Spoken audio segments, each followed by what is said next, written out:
So here's what we're painting up, some UCM Infantry. I base coated the models in Army Green Painter.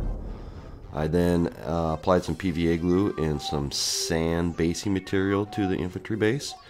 And because I'm going for kind of an asphalt look for the UCM Army here, I then base coated the rocks and the sand black.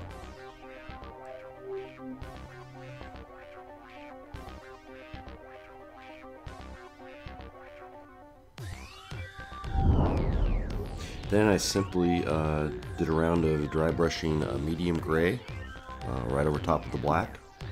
And then later on what you want to do is go back and highlight that with even almost an off-white or the last gray you use, maybe cut it in with some white. Right here we are basically picking out the rifles and the boots and some of the webbing for these infantry soldiers. You just kind of got to get the rifles pretty easy to paint, the boots are pretty easy to paint. And here we are applying the flesh tone to the models.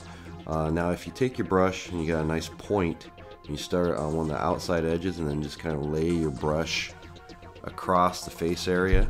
The ridge line of the helmet and the neck kind of guide the paintbrush there, and it's a real easy step just to lay that face paint onto the model. And then you just pick out their hands.